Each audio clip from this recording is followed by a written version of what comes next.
What's going on, Imperials? Pokemon Sun and Moon are full of new experiences and answers to some questions that we've had for a long time. However, there are of course new mysteries to uncover as well. When playing through the desert on Ula Ula Island, I got turned around quite a bit. It seemed like an ever-shifting maze like Route 20 on the way to the Pokemon Village in Kalos. In one of these side areas, I found a man who seemed delirious from heat exhaustion, saying that he couldn't remember anything, but he wanted to look on his Pokemon one last time. This Pokemon was like the sun, and its name started with Sol.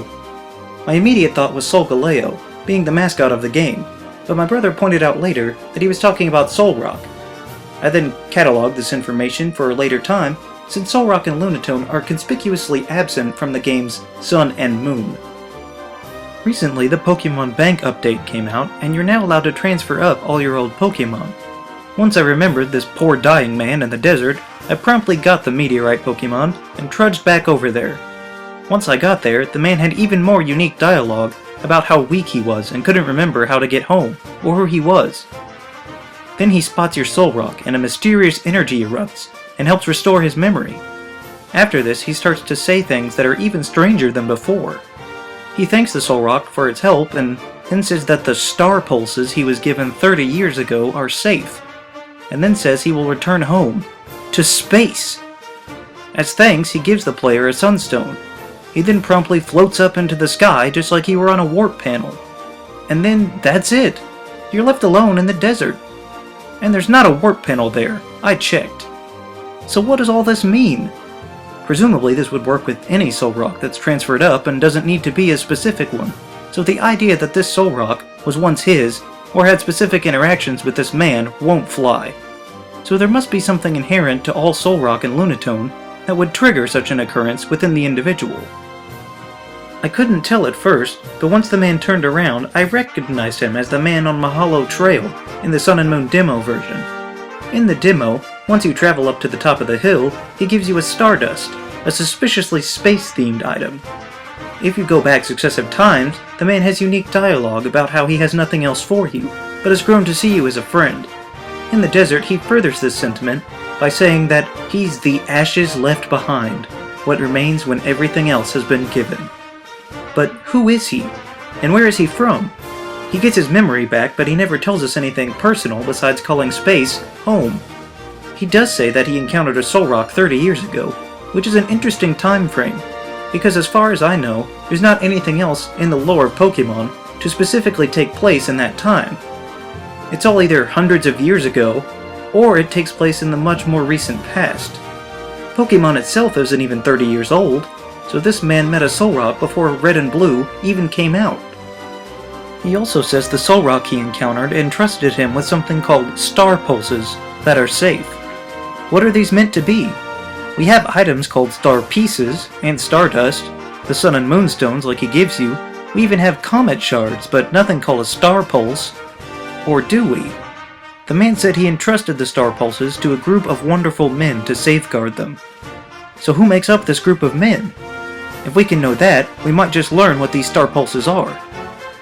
It may simply be his appearance, but my first thought at the mention of this group of men was Mr. Bonding. You see, in Oros, it's shown that a strange rainbowy group of men come together to morph into one and become Mr. Bonding. A bizarre circumstance, to be sure. He then goes on to introduce the player to O-Powers. So are these the star pulses? Unlikely. O-Powers are a Generation 6 exclusive, and were not carried over into Sun and Moon. So what else could it be?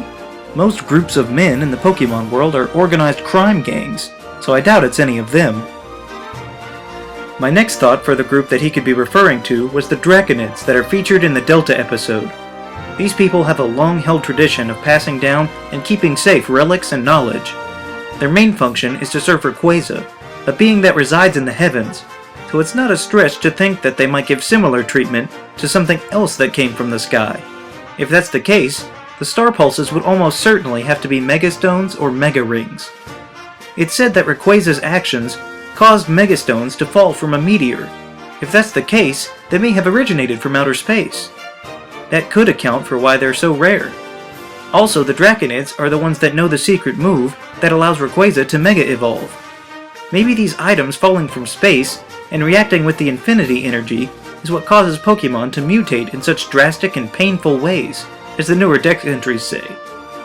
This theory seems to make a bit more sense, but that's all the way in Hoenn, and Mega Evolution is almost non-existent in Alola. But they do have something else here. Instead of Mega Evolution being so prominent, Sun and Moon have Z moves. These all stem from Z crystals, whether they're generic type-based moves or specific to one Pokemon. No one really goes into much detail about where Z rings or Z crystals come from. They just accept them as a part of life, but they're not that commonplace either. Certainly more widespread than Megastones were, but it's not as though you can just go to any Pokemart and pick one up. When you first receive your Z-Ring, it's inside a mysterious stone, almost like it could have fallen from the sky. So it may be the most likely that these star pulses are in fact Z crystals. 30 years is more than enough time for a new discovery such as this to be ingrained in a society. After all, it took less time than that for the entire galaxy to consider the Jedi as nothing more than ancient legend. Assuming that these are the star pulses, then that means that the group of men entrusted to keep them would be the island kahunas and trial captains. They're the ones in charge of their distribution and making sure that only the worthy are able to receive them. And to some extent, the island guardians would be in on this as well, with them giving out Z-rings and Z-crystals to worthy trainers. Plus, just one section up from the Spaceman in the desert is where you get the Psychium Z. It seems like it could be at least one reasonable explanation for all the things that this strange man reveals to us. What it doesn't explain is how or why a non-native Solrock was in the Alola region in the first place, and what happened to it since then. Did it turn into a Cosmoem? Or a Solgaleo? Unlikely, but we may find out in whatever the next Pokemon game is. Maybe we'll find out the answer to the Star Pulses then too. It may be that the developers are hinting at something that we don't know about yet, but we'll be able to look back and see it clearly in the future. It also doesn't tell us where this man actually came from. He came from space, but where? Was it the same place as Clefairy? As Starmie? As Jirachi? Almost certainly from the same place that Solrock and Lunatone originate. The one thing we do know is that although he did not originate from this world, he did come from this universe. He did not depart through an ultra wormhole of any kind, meaning that in addition to alternate universes, as an established part of the lore, we now have other worlds, verifying what has only been hearsay for years. Any stories about Pokemon being from space in the Pokédex immediately become credible, and this confirmation gives disturbing implications to the rest of the otherworldly Dex entries we are warned of. What did you think about this bizarre spaceman? Do you agree with any of the proposed answers? If you haven't watched the cutscene for yourself, I highly suggest going to do it. Then come back here and give your opinions on what you think it means in the comments down below. Also be sure to leave a like, share this video, and subscribe so that you too can become an Imperial today. And we'll see you around next time.